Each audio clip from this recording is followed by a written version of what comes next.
To clarify, Zach did not get fired. Now I play the waiting game. When I was at the doctor, I got some very unexpected news. I had a feeling you'd come back and save me. Good morning, guys. It is definitely one of those mornings where I hope I don't look as tired as I feel, even though looking in the viewfinder, I can tell that is definitely the case. Most definitely the case. And you guys can see some bad news this morning. Turtleneck season is back. And listen, I love a good turtleneck. I just don't like what they symbolize. The cold. And I genuinely don't know if I have another winter in me. I really don't. As a reporter especially, like I always say, if I worked a regular job where all I have to do is walk to my car and then walk to my office, or as many people do, work from home, like fine, whatever. I mean, it would suck, but like getting called out to breaking news in the cold, I'm just waiting. I'm just waiting for it to happen. For those of you who are new to my channel, by the way, I have like oh, I wasn't even planning on talking about this right now, but I've got a doctor's appointment today, and I really am hoping to get to the bottom of a lot of things. We'll talk about that later. I'm kind of running a little bit late, truth be told. Slept in a little bit this morning. Well, I guess I can't really say that waking up at 2:25 is sleeping in. And I always wonder, for people who stumble upon my channel and you like see me getting ready so early, like you must be really confused in the beginning. And that's why I do from time to time note like, hey, I'm a TV news reporter, I wake up super early. And I feel like people who watch my channel probably get annoyed, like, why are you always saying that? But it's because of like new people who come in. It just must look so confusing. But if you are new here, yes, I hate the cold. I'm a TV news reporter, but I'm the morning reporter, so I wake up very early each morning. You can probably hear my voice is not on yet, so I should probably shut up and let my vocal cords, you know, get going. And I'm really passionate about chocolate oatmeal. That's all you gotta know. I'm just listening to a podcast as I get ready per usual. This is Taylor King's new podcast, which I actually really like, totally recommend. Also her YouTube videos, she's just very real. The Flying Pig Marathon and the Queen Bee Half Marathon are both back. Local 12's Clancy Burke, a runner herself, is at the banks this morning. She's got a preview for us. Hello, Clancy. A runner, Bob, but not a marathon runner. I mean, what these people do is incredible, year after year. And of course, last year we didn't have the in-person event, but that's what makes this year's so much better. I can confirm the turtleneck was necessary, so necessary, and the gloves, we're breaking them out for the first time all season. A little bit devastated, but my story this morning, oh my gosh, like I've said it before and I'll say it again, the best part about my job is the people I meet. And it always amazes me. Like each and every time I'm like, what? So I'm outside Paul Brown Stadium. This is going to be the starting line right over here of the Flying Pig Marathon. As you can see, we've got other TV news stations here. White SUV, white SUV, white SUV. There are white SUVs behind me. It's like the unofficial TV news car. And it's ironic that I actually own a white SUV, so I fit right in. But I was just interviewing a woman who in 2005 ran the Flying Pig Marathon, won the whole thing. I can't even imagine, like, to run a marathon, but not only that, to win it. What? And then a few years later, she was riding her bike when she was hit by a car. And the crazy thing is her husband, who is a doctor, was dispatched to the accident. And then he saw it was her. At first, he didn't recognize her because she didn't look like herself, as you can imagine. He recognized her shirt and he immediately realized they had to call in a whole other team. Like, you can't treat your family member. I can't even imagine that. They thought she wasn't going to make it. I mean, they said she wasn't going to make it. She had severe brain injuries, severe body injuries. She suffered aneurysms. It's a crazy story.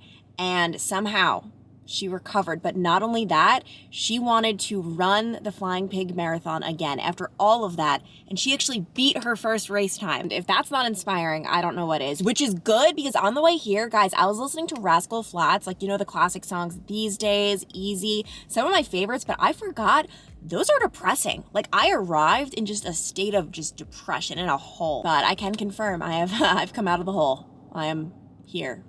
And this right here is one of the 500 perks of waking up early, getting to experience these sunrises. This is what I like to call devastating. I left my green tea at home this morning. I was so sad and I kept like reaching for it in between live shots because I normally sip in between, but there was nothing in my cup holder. So that was upsetting, but to cure my caffeine blues, luckily I've got just the thing. Guys, I've been dabbling in coffee lately, and here's a little pantry tour. This is not one of those like organized pantry YouTubers, but I always find it interesting to see what's in people's pantries.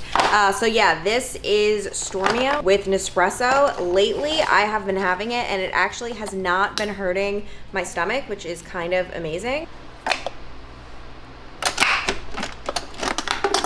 Oh, darn it. This is so aesthetically pleasing. Oh my gosh. All right, I might have picked the wrong mug for this one. Whoops.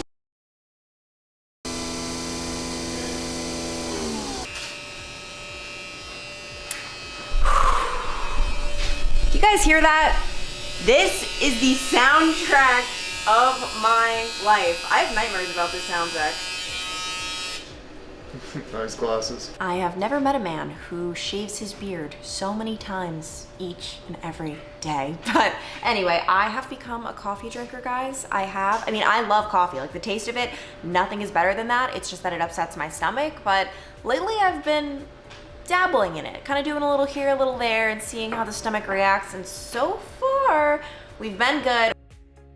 Something is going around the newsroom right now where everyone is sick. Normally we have 5 producers throughout the morning show and then 1 executive producer. Well, 2 of our producers and our executive producer called off. Like, that's crazy. And normally, obviously, we have different shows throughout the morning. Like, someone will do the 5, someone will do the 6, the 7. Our news director ended up saying, just produce 1 half-hour newscast and you can keep recycling that each and every half hour because there's just not enough people to do 4:30 to 10, which is what we normally have. So, and he said if you can do more, that's great. So I don't know if they did more, but it has been kind of crazy between sickness, hackers, and beard trimmers. I don't even think that's a beard trimmer. I think that's the problem and why he does it so much. When your breakfast is better looking than you. Oh my gosh, she's a beauty. Finally done with work for the day, and before I go to the doctor, I figured we owe you guys an update. I'm so sorry, by the way. I feel like I dropped this bomb a few videos ago, but Zach and I just have not had time to sit down and film exactly what happened. I did show you. He got a new job. Actually, pretty sure, okay, yeah, last time I talked about it on here, there was no computer at the table because that was before Zach had a job. Yeah, he decided to leave Local 12. We are no longer coworkers, and now he works for a new company. It's very ironic. No, it is not this company. No, I thought you were going to say what company. I was going to say Athene. No, this is our friend John's. He gave it to Zach for free. John likes to give me any leftover goods his company has. All right, I figured we need to sit down, really have this chat. I kind of feel like we're like parents telling their kids bad news. Sorry, Billy and Susie. Dad's lost his job. To clarify, Zach did not get fired. At the time, I almost would have wished he would have gotten fired instead of quit. I will be so honest and transparent, because I feel like I always am on my channel. I actually did not support this decision at first. I mean, just being honest, and then I came around, okay? We're friends. Hey, I mean, Clancy's a dictating psycho. No, and you know why I didn't. I'm a type A, like, oh my gosh, like, must stick out a job for 1 year so that your LinkedIn looks... We'll talk about that later, but like, Zach really changed my perspective on life a little bit more. A little bit. But yeah, I mean, you take it away, I don't know, just go from the beginning. Oh, sorry, I have like a tendency to hit. But yeah, I mean, I didn't quit for any specific reason. I thought you were saying I didn't quit, and I'm like, are we just gonna lie in this video? No single event happened. There wasn't like some pinpointing thing. It was just a mix of, I didn't see myself enjoying the role. It wasn't something that was gelling with what I wanted it to be, basically. Again, you always go into something thinking it's gonna be one thing, and it could either turn out to be that way, it could turn out to be better, it could turn out to be worse. In this scenario, I wouldn't say just worse. Like, worse sounds like a bad term, but it was just not what I wanted to be doing for an extended period of time. It just came down to, I realized that quickly, too quickly for my sweet Clancy to agree with. It was something where I was just having a meeting with my boss one day, and I just was like, hey, can I just be honest with you? I just don't foresee myself being here for, like, again, doing this and being here for a long time. And I really liked this boss, and he would have been a boss that I would really enjoy like working with if I had like 5 years experience. Just, he wasn't hands-on, he didn't do a lot of training. Yeah, I mean, it was just like, I guess he didn't invest in an astronomical time of training, but other people did, and you feel bad about that, right? People spend time training you, they have hopes for you, the company is spending money on you, paying you to do these things, and when you quit, obviously that has a big financial burden to a company. I mean, not the size of Sinclair per se as much as like a small company, but still at the end of the day, it is what it is. I took it seriously, and that it was obviously not a good thing for the company, but I was just honest with my boss. He took it well. We were just talking about what a transition plan would be and different things like that. I hadn't put my resume together. I hadn't interviewed anywhere. Well, no, that's a big point I want to make. Like, most people would have a job already lined up and they're just given their 2 weeks notice. Zach didn't do that. Zach didn't do that for this time or when he quit his last job. Like, you always are just so honest. Most people probably don't do it the way I do it, and it's not because like I'm a good person and they're not. It's just because if you're gonna look out for yourself first, you probably just do it that way, right? Like, companies can replace you, like especially big companies can replace people like it's nothing. And I mean, it's just true. It's just the matter of fact. But in my experience at my last job at Tech Systems, I felt like I'd been there for 5.5 years. So I wanted to be more open with my director than just, again, going applying for places and giving her 2 weeks notice. And that turned out well. She gave me time. We had open dialogue, talked about what the problems were. I mean, these problems were something that weren't going to get fixed because it was more people versus job. So, and those people were very tenured people. So it was more just, okay, you've told me about this, these problems, there's no solution to it. So let's just, again, handle it where I have to obviously keep up with my clients and my job on a day-to-day basis, but also have the freedom to be looking and just giving them updates. So that worked out well. And this scenario obviously was much quicker, 6 months, but everybody at Local 12 did treat me really well. I thought I gave it a fair go.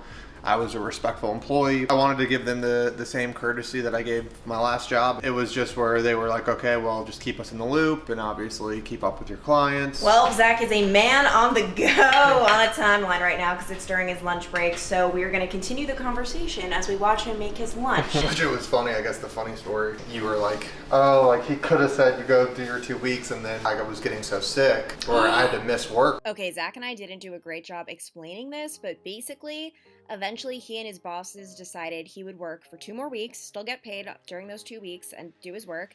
And then right after they came to that decision, Zach got really sick. If you guys remember in the vlogs, we thought he had COVID, and so he couldn't come into work. I'm still not convinced, and I don't know if you want to put this in or not, I'm still not convinced I didn't have coronavirus. I tested negative twice, so we did our due diligence, or 3 times, I guess, because of the test in Boston as well. So I tested negative multiple times, it never happened, so I was as safe as I could be. So whether I had coronavirus or another bug, I mean, we were in office every single day, so in my head, it was pretty cut and dry that you don't go into work right now when you're sick to get other people sick. And I think they thought that timing was suspicious of me telling them that information and then missing work for a straight week, whether they thought I just didn't want to come in, whether they thought I was interviewing, whatever it might be. So then they ended up saying, like basically said, like, why don't you just end? So it went from being good to bad to whatever, but I got very lucky. So this new company I work for, I technically work for a company called Legacy 5, which is under an umbrella with multiple different companies. The main one being CESO in Dayton, Ohio. It's civil engineering, architecture, surveying type company. They own multiple different other, which is land development, and do different things. I'm just within their HR organization doing internal recruiting for them. It's kind of a mix of my 2 jobs at Tech Systems as a recruiter and account manager. I'll work with the internal hiring managers for their positions. I'll go recruit, whether that's in our database of people on LinkedIn. It's funny because it's a company based out of Dayton, and I always told myself I was never gonna like go back to Dayton. Like that's where I grew up. And then a lot of these people like grew up in the Dayton area, so I'm talking to them about, oh yeah, I'm from Bellbrook and all these different things. But it's 100% remote. Yeah. Well, for now. Yeah, we'll see if it remains that way. But you really did thrive in like the remote lifestyle. Some people don't. Some people, they think they like it, but they'll just stay at home all day. They won't even walk. You, however, use it to your advantage of like you can be more active. No, I like it a lot more because working out is more accessible, whether you want to do it before work and then you just shower and you can log in online. 5 o'clock hits, you've done all of your work, you put in your time, your to-do list is done. Like there's no commute home, there's nothing. You can just go straight to the gym. Eating, I mean, you eat healthier, or you can. I eat healthier when I'm at home instead of going out to eat every day. Besides having to see Clancy a lot more, things have been going really well. But yeah, no, that's my new situation.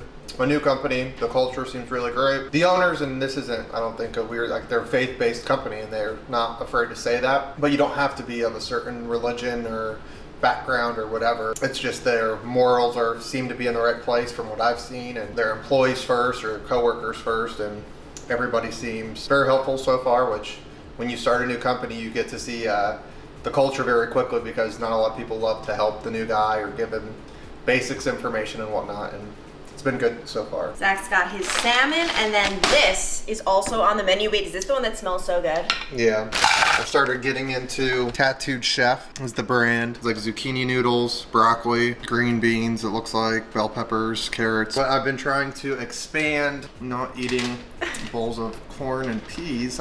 People seem to think is odd. But no, obviously, like eating stuff like this is much tastier. And overall, I have to say, this whole process and Zach inspired me because I'm sure you guys can tell just from watching 30 seconds of one of my vlogs, I'm very much so a type A, Enneagram 1 type person where it's like, you do things in order, you do the right thing, everything must be like to the book, perfection, and that is just, I know that that's not the way to live. And so when Zach said he was quitting so soon, I was kind of just like, what? Like, it just like shocked me because in my mind, I'm like, must work at a company for at least 1 year, must look good on resume, like almost like robotic. And you know what? Like Zach had like a good point. Like if you're not completely happy with something, why the heck stay in it? And I'm still trying to convince myself of this type of thing just because I am so rigid in my ways, but you really inspired me, Zach. I live to inspire you, little one. Oh my gosh, actually that's opposite. Normally you call me big one. Well, she also calls me Little Zach, which is demeaning. So I just say, oh yeah, big Clance. Every night before bed I'm like, night little Zach. I don't know why. It's so funny in relationships, like the little things that pop up that you don't even realize are weird and then you say it out loud to thousands of people and you're like, yeah, it's definitely a little iffy. And I'm not gonna lie, a part of me was thinking this was a little bit awkward because I work here. He pulled the plug a little soon, but at the end of the day, like this is my boyfriend. He means more to me than, you know, anything, and I'll support him no matter what. And at the end of the day, it's like you did things the right way. You weren't disrespectful or like conniving, sneaky, like you were very upfront about the whole situation. So I'm a full supporter. I'll admit, I was not a full supporter from the beginning. I was not. The food is ready, and just like that, he is back to work. Doesn't even have time to spare. No time to spare.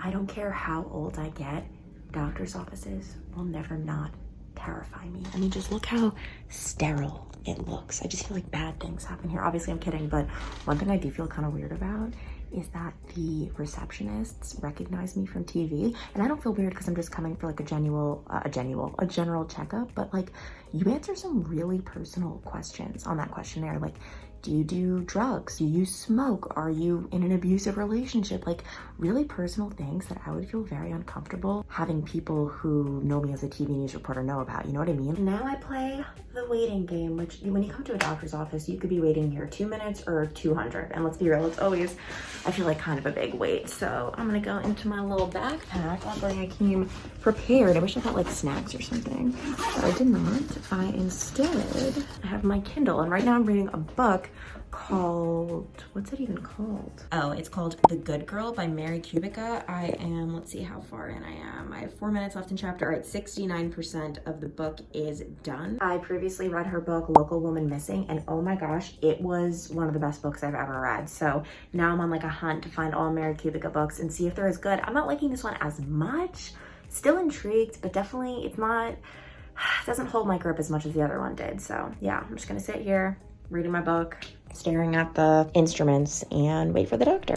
It's now a lot later. It's actually almost bedtime. I wasn't even gonna finish this vlog tonight because I'm just not in a good headspace right now. I had every intention of continuing the vlog at the doctor. I was gonna do a little vlog in the car, a little, you know, like check-in, but when I was at the doctor, I got some very unexpected news that was really scary and just has put me in a funk for this whole day. I wasn't even able to nap. I only got about, I don't know, 40 minutes, which if you compare that to normally I've been napping 4 or 5 hours each and every day. But I'll back up, I'll rewind. Basically, the reason I was going to the doctor, I mean, really this was just mostly like an annual checkup, like something I've really needed to do for a while. If you've been following my YouTube channel, you know I have a lot of history in my family with just a lot of health problems. My mom has like every autoimmune issue in the book. When I was listing these out to the doctor, she was just like, oh my gosh. My mom has rheumatoid arthritis, lupus, multiple connective tissue disease, problems with her thyroid, like the list just goes on. And I've suspected for a while that I have autoimmune problems just based on different symptoms I've had like pain, like to the touch of my skin, and it is hereditary. So I really wanted to get blood work and to get checked out. And then obviously, if you've been following my vlogs, you saw that recently I had a really bad headache, migraine situation, and it like wouldn't go away. So I really just wanted to get to the doctor and make sure everything was okay. Another thing I've wanted to get to the bottom of is how cold I am all the time, where it's not normal. Like, I know it's like a joke, like, haha, Clancy's always cold, like, I'm always cold, oh my gosh, but how cold I get is not normal. I mean, if it's 67 degrees, my fingernails will turn blue. My lips will turn blue. 60, like, it shouldn't be like that in that temperature. Like, if I go into my newsroom where I'm sure it's not any less than 67 or so, I'm like shivering. And I can't emphasize this enough. It's not just like, oh, I'm cold. Like, it's like in my bones. Like, it's just not normal how uncomfortable it is in conditions that for most people are mild. I mean, Zach will be in our apartment without a shirt on and he's sweating while I'm shivering. Like, it's just, none of it's normal. So I really wanted to get to the bottom of all of that. And when I went into the doctor, I was very upbeat. You saw me sitting in the room, and I wasn't even scared because I knew going into it, I was not even going to get any results today. I need to get blood work, which I actually have the list of all of the blood work that I'm going to be getting. It's like different tests to test for all of these different issues. It's a lot of them, autoimmune issues. So I have that, and I knew I wasn't going to get any results on that today. But then when the doctor came in, she decided to review my chart, which like, it's like my chart. It's an online system where you have all of your health records. And one of the first things she said to me was she was asking me about a test that came back abnormal in 2019. I had no idea about this. Yes, I, received that test and went to the doctor for an annual back then, but no one told me that the results came back abnormal. And I'm purposely not telling you guys the exact test just because I don't mean to be one of those YouTubers who's like, oh my gosh, like so secretive. Like, I have a secret project in the works, but I can't tell you. Like, I know that's very frustrating, but with medical things, it is just like a whole nother ball game on YouTube where you get so many comments from people telling you this is wrong with you, this, and so I just really want to keep this private for now, especially since things are just so up in the air and I don't know what's happening. So all I'm going to say is that it was a test that came back abnormal, and no one called me, no one told me anything about this. This was over 2 years ago. I told the doctor that, and she was shocked. She told me I should call that health system. This was in Dayton, a totally different doctor, and like kind of not complain to them, but be like, hey, like, why wouldn't you have told me this? I'm obviously not going to do that. I'm not a confrontational person, but all I'm going to say is it's just a very concerning thing to come back abnormal. Oh my God. What is up with me on YouTube wanting to cry lately? I'm not going to cry. We're fine. And it's like, we are fine, but out of all of the things in this world, like, I could get fired, you could take away my job, you could take away my income, you could take away so many things. Nothing is more important than our health, right? Like, that is the end all be all. And the truth is, like, I do love my life and I'm so lucky. I'm so blessed to have everyone in it. And yeah, like, health things like freak me out. It's just so scary. And this was so unexpected. So that was the first conversation we had. She said I need to call a doctor to get that test again immediately. And all I was thinking for the rest of the visit was about this issue and the fact that I just had this like need to call and schedule this test immediately. Granted, it wouldn't matter if I schedule it, in that exact moment or 30 minutes from now, you know what I mean? But like, my anxiety was just so high, and basically I just blanked throughout the entire visit. I mean, I had so many questions for this doctor of all of the autoimmune issues and other issues that I've had in the past. I briefly told her about the autoimmune. I forgot so many questions. I didn't even mention, and I know you guys are going to be like, oh my God, I didn't even mention the migraine that I had a couple of weeks ago. And I know that sounds so ridiculous. That's what sparked me going to the doctor in the first place. But you have to understand, like, I almost went into like shock. I was practically in tears. I was obviously trying to hold it together because I don't want to cry in public, but this was just so unexpected, out of the blue. I mean, I was going in for one issue and finding out like I could have a whole other issue that's actually a lot more serious. So yeah, that's where I'm at now. I'm still waiting to hear back from the other doctor about getting another test to figure out where we are. I've not heard back yet, so that stresses me out. I feel like I'm not going to be able to sleep. I'm sorry, I feel like I'm not even looking at the camera. I'm sorry. I'm just like in a really, really weird headspace right now, and I've just been like pretty upset all night. So I don't even want to go into any more details, and I am sorry I'm being so vague. I know. It's just like, I just ask I mean, I guess I didn't even give enough details for people to diagnose me. I do ask, like, please don't diagnose me in the comments with anything. It's really frightening when you guys do that. Even on my last video, when I begged you guys not to, so many of you didn't, and the comments were so kind. But there were people who slid into my DMs after I said that saying, I know you told me not to, but, and I don't know what is up with that. Like, it's just really scary for me, like, you know? So, and when I ask you guys for advice and help, like, I appreciate it so much when you guys come through, but there are just certain things that I need to have a discussion with my doctor. With that being said, if any of you guys have been in a similar situation of getting a scary test result and then things being okay in the end, please, by all means, leave that in the comments. Like, I need any, like, form of encouragement and that things will be okay that I can get. I just don't want to hear that I'm going to die. But yeah, with that being said, I'm gonna go. Like I said, it's almost my bedtime, but thank you for watching. I really do appreciate you guys, love you guys, and I will see you in the next vlog.